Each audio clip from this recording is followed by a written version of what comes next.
সামান্য যে নদীর উপরে বাঘবাড়ি গেলে পারেই বাঘবাড়ি এখানে গোরস্থান আছে, কত আগের মানুষের কবর সেখানে রয়েছে। হয়তো বা দাদার দাদা একজন হয়তো বা তার নাতি ছেলের কাছে হয়তো শুনি, সে হয়তো জানবে যে আমার দাদার কবর এই গোরস্থানে আছে, কিন্তু আমি ওই কথাটা বলতে পারবো না যে আমার দাদার কবর কেন, আমি কিন্তু বলতে পারবো না। আমার আব্বাকে আমি দেখেছি, তার কবরটা আমি দিয়েছি, আমি যেমন বলতে পারি। আমার চাচারটা বলেছি, বলতে পারতেছি। কষ্ট পাই, কিন্তু এই কষ্টটা আমার ভেতরে রয়েছে।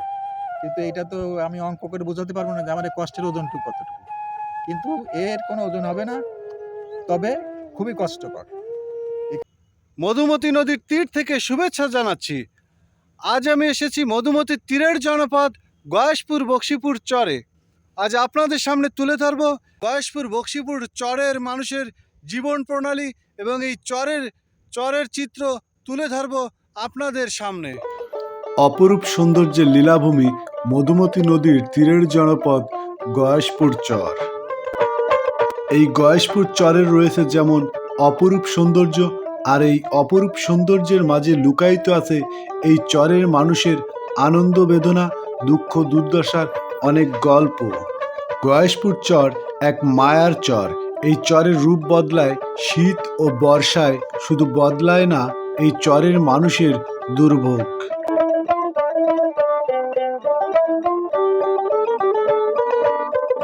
একদিকে বর্ষা মৌসুমে নদী ভাঙন এই জনপদের মানুষকে করে ভিটেমাটি ছাড়া, অন্যদিকে শুষ্ক মৌসুমে নৌকা থেকে নেমে বালুময় পথে পায়ে হাঁটা ব্যতীত চলাচলের নেই কোনো মাধ্যম।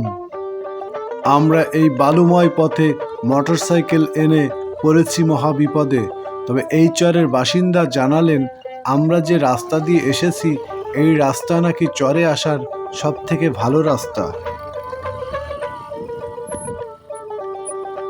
এটা হচ্ছে আমাদের ভালো রাস্তা, আরো রাস্তা আছে, ওটা হচ্ছে কি একদম খারাপ রাস্তা। এর থেকেও ভয়াবহ রাস্তা আছে, এর চাইতে ভয়াবহ রাস্তা আছে। গয়েশপুর চরটি ফরিদপুর জেলার মধুমতি নদীর তীরবর্তী মধুখালী উপজেলার কামারখালী ইউনিয়নের দুর্গম এক জনপদ। ভাঙাগড়ার মধ্যেই হয় এই জনপদের মানুষের বসবাস।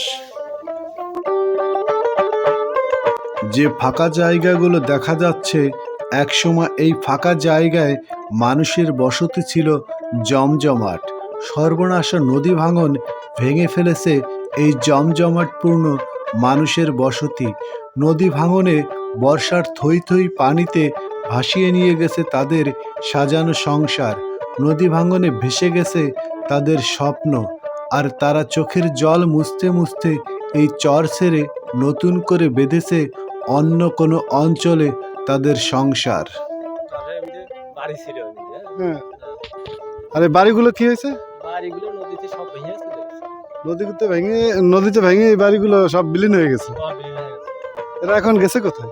এখন মাগুরা কেষ্টপুর রাজধানীতে চলে গেছে, অন্য জায়গায়। পুরনো বাড়ি ভেঙে গিয়েছে, আবার নতুন স্বপ্ন নিয়ে আবারও গড়ছে নতুন করে ঘর, নতুন করে করছে বাড়ি। আবার হয়তো বা কোনো একদিন ভেঙে যাবে। এভাবেই ভাঙা গড়ার মধ্য দিয়েই এই গয়েশপুর চরের মানুষের হয় বসবাস। তিন বন্ধু সাইকেল যোগে চরের মেঠো পথে খেলা করছে, ছুটছে তারা দিক বিদিক। এক সময় এই চরে এই শিশুদের মতো শিশু থেকে বৃদ্ধ হয়েছিল অনেকেই। পাশাপাশি ছিল তাদের বসবাস। কত মায়ার বাঁধন ছিল যে তাদের, কিন্তু এই নদী ভাঙনের ফলে তারা বাধ্য হয়েছে বিভিন্ন অঞ্চলে গিয়ে বাড়িঘর করে বসবাস করতে। কতজনের সাথে এখন আর দেখাও মেলে না। এই অভিজ্ঞতা যে কতটা কষ্টদায়ক তা শুধু জানে এই চরের মানুষেরাই। এই চরে তো অনেক লোক বসবাস করতো, প্রায় 300-400 পরিবার বসবাস করতো।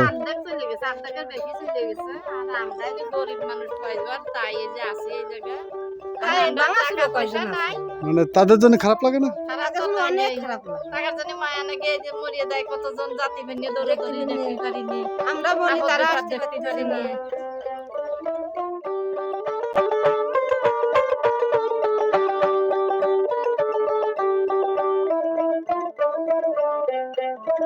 মাঠের দিকে তাকাতেই দেখতে পেলাম একটি শিশু কি যেন তুলছে।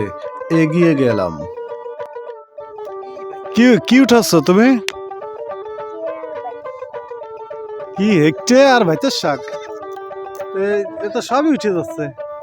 মসুরি নাই এর ভিতরে? মসুরিও তো উঠে যাচ্ছে, কি করবা এগুলো? সরিষা আর ধুইনে উঠাইতে হয় না, আর সব উঠে ফেলতে হবে। এগুলো কি করবা? ছাগল আর গরু রে?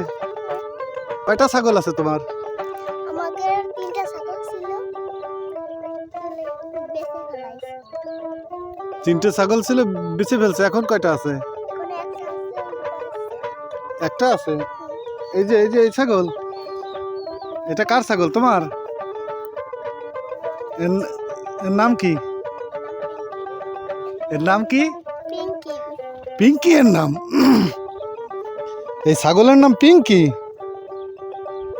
আর তোমার নাম কি? আমার নাম নাফিজা। তোমার নাম নাফিসা? আর ছাগলের নাম পিঙ্কি। আর ওইটা কে? এটা আমার ভাই। ওর নাম কি? ওর নাম হাফিজুর রহমান সাহেব। হাফিজুর রহমান সাহেব। সাহেব। তোমরা 2 ভাই বোন? এই ছেলে শিশুটির নাম তার মা বাবা শখ করে রেখেছে হাফিজুর রহমান সাহেব। যদিও এই চরে সাহেবের মতো জীবনযাপন করা যায় না, তবুও সে মা বাবার কাছে সাহেব। আমিও আশা করি বড় হয়ে তার জীবন হোক সাহেবের মতোই, আর তার বোন নাফিসার মুখে এমন হাসি থাকুক সারাটি জীবন। গয়েশপুর চরের যোগাযোগ ব্যবস্থা অনুন্নত থাকায় বাজার করতে পড়তে হয় অনেক ভোগান্তিতে। তাই সবজির চাহিদা পূরণ করেন এই চরের মানুষেরা নিজস্ব উৎস থেকে। প্রতিটি বাড়ির আঙিনা অথবা বাড়ির পাশেই করে থাকেন সবজির চাষ নিজেদের প্রয়োজনে।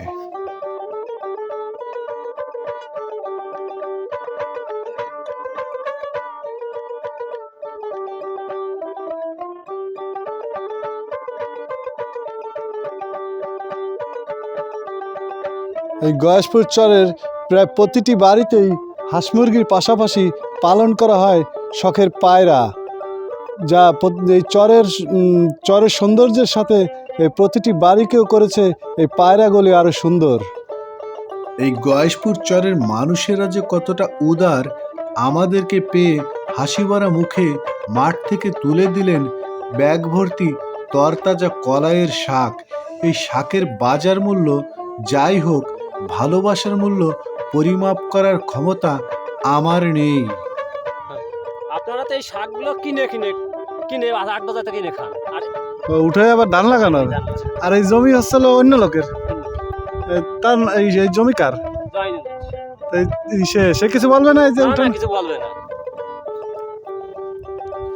মানে একটা বিস্ময়কর ঘটনা যে এই যে মটরের শাক উঠে অন্যের জমি, অথচ সে বলে দিছে যার ইচ্ছা সে উঠে এই মটরের শাক তার শাক হিসাবে খেতেও পারে, গরুরে খাওয়াতে পারে।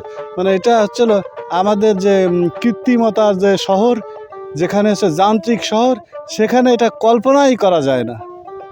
এই গয়েশপুর চরের মানুষের মধ্যে রয়েছে তীব্র অতিথি পরায়ণতা। আমাদের দেখে তারা তড়িঘড়ি করে বানিয়ে নিয়ে এলো ভাপা পিঠা। অতি আদরের সাথে আমাদের আপ্যায়ন করলো গরম গরম ভাপা পিঠা দিয়ে।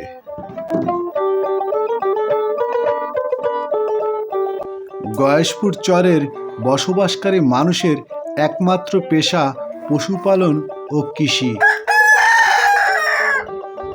সকালে মরগ ডাকার সাথে সাথেই ঘুম থেকে উঠে চলে যান মাঠে। শুরু হয় কর্মব্যস্ততা, আর এভাবেই চলে সারাদিন।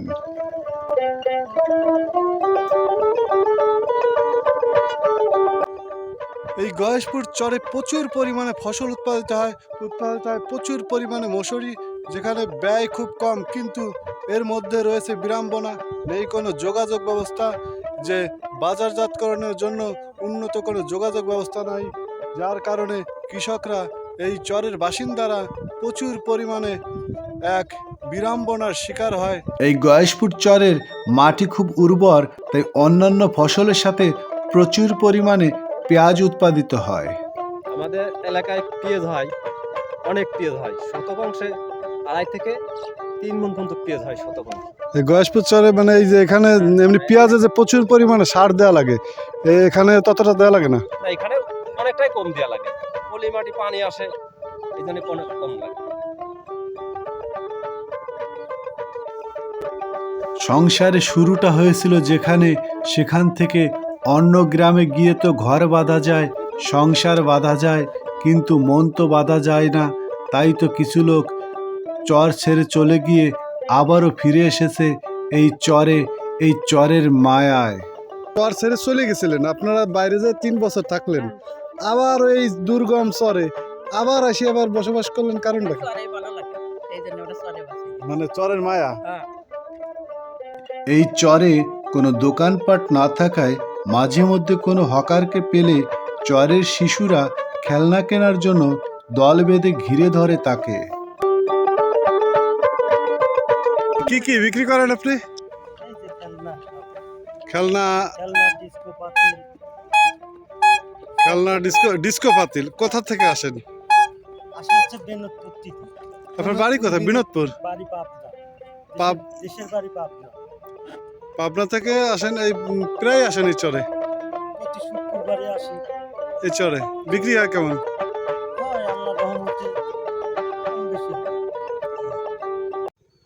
এই মধুমতি নদী ভাঙনের তাদের বাড়িঘর যেমন চলে গেছে নদী গর্ভে, তেমনই চলে গেছে এই তাদের পূর্বপুরুষের কবরগুলো। এই বিষয়টি যে কতটা দুঃখজনক তা জানে শুধু এই চরের বাসিন্দারা। 7,000 বাজার চুপচাপ করে মাইকে আছে আর কি। যেমন আমাদের অবস্থা হয়েছে তাই।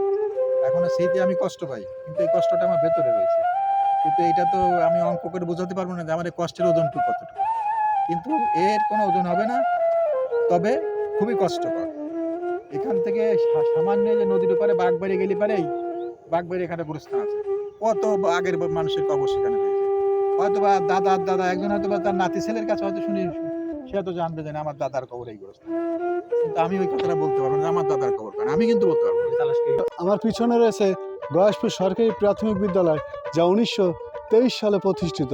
এখানে এখন টিনের ঘর রয়েছে, কিন্তু একসময় এখানে ছিল পাকা বিল্ডিং, যা নদী গর্ভে বিলীন হয়ে গেছে।